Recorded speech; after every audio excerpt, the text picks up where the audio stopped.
పల్లెటూర్లలా పంచాయతీలు చిన్నగుండయోళ్ళ బరే చేన్ల వడ్డాలోళ్ళే దుడ్డే తోట్ల వడ్డాలోళ్ళే దారి పంటు పోయే బండి కింద కోడి వర్తనైతే ఇంకా పెద్దగా అవుతుంది లోలే. కోడి బండి కింద పడునంటే యాదికొచ్చింది. ఇగో నకరేకల్ పోలీస్ స్టేషన్ కు కోడి మీద దాడి జరిగిందని కేసు పెట్టేటందుకు పోయింది ఓ ముసలావా. మరి ఆ కేసు ఏందో దాని కథ ఏందో అరుచుకుందాం పాండ్రి. మొదలైతే గంగవ్వ చెప్పే ముచ్చట ఈనుండ్రి. మా ఇల్లు ఇగో ఇట్లా పెన్సింగ్ వాటి పడీలు వాడుకున్నాం. మా ఇల్లు బర్రెలు గడ్డి వేస్తారు. ఆ గడ్డి బర్రె కాడిపోయి గడ్డి బర్రె గడ్డి వేస్తే గడ్డిగా ఉంటుంది. ఆ వస్తువుని కట్టి తీసుకొని వేస్తే అట్లనే కూలబడ్డారు. ఇన్నారు కదా, బర్రెను కట్టేసి ఇంత ఎండుగడ్డి ముంగటేసినట్టున్నారు పక్కింటోళ్ళు. ఇక కోళ్ళన్నాక సప్పుడు చేయకుండా ఉంటాయా? బర్రె ముంగటేసిన గడ్డిని గెలుక్కుంటా గింజలేరుకొని బుక్కినట్టున్నది. గంతే, అత్త మీద కోపం దుత్త మీద చూపెట్టినట్టు ఎవరి మీద కోపమో కోడి మీద చూపెట్టిండు పక్కింటూ మోతవారి. కట్టెందుకొని కాళ్ళ మీదకెళ్లి పుచ్చుకునేటాళ్లకు పిడాత గూలబడ్డదట పాపం గంగవ్వ కోడి. ఎవరు చూడకపోతే ఎట్లుండో గాని ముసలోళ్ళు ఇద్దరికిద్దరు కండ్ల నిండా చూసిండ్రట. అదన్నట్లు లొల్లు కూడా అయ్యే ఉంటది, కాని శాతగాని పానాలు ఎడనెగులుతారు. అందుకే న్యాయం కోసమని నకరేకల్ పోలీస్ స్టేషన్ గడప దొక్కిండ్రు.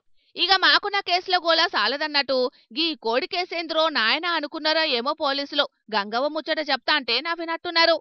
ఏం చేస్తారంటే ఏం చేస్తారు, నవ్వు వస్తుంది కదా ఈ సార్లకు. మా పరిస్థితి ఇట్లుంది, వాళ్ళకు నవ్వు వస్తుంది. ఎందుకు కొట్టింది కోడి, ఏమిటి కొట్టింది కోడిని? కోళ్ళు ఉండవు ఆ ఊరు అన్నప్పుడు. చూస్తురు కదా, కోడి మీద మస్తు పాయరం ఉన్నది, అవ్వ కోపంలా న్యాయం ఉన్నది.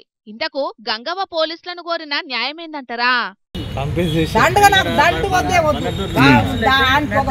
ఎందుకు కొట్టింది, ఏమిటి కొట్టింది, మళ్ళీ ఈ తాప పాలు పెరుగుకోకుండా మా జోలికి రాకుండా కేసే పెట్టాలి.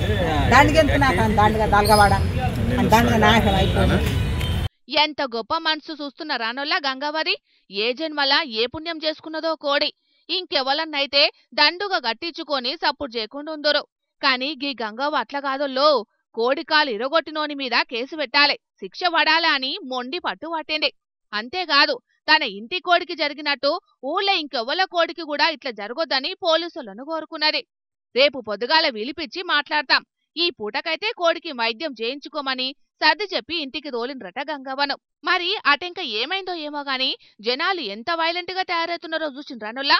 కోడైతే ఓటి, మనిషి అయితే ఓటా? ఇయాల కోడికాలు ఇరగొట్టినోడు రేపు మనిషికాలు ఇరగొట్టడా? అందుకే గిసొంటోళ్లను అట్టిగా ఇడిచిపెట్టకుండా గట్టిగా అరుచుకోవాలని కోరుకుంటాన్రు గీ ముచ్చటిన్న జనాలు. ఇంతకు గిది యాడ జరిగిందో చెప్పలేదు కదా. నల్గొండ జిల్లా నకరేకల్ మండలం గొల్లగూడెంలో జరిగింది.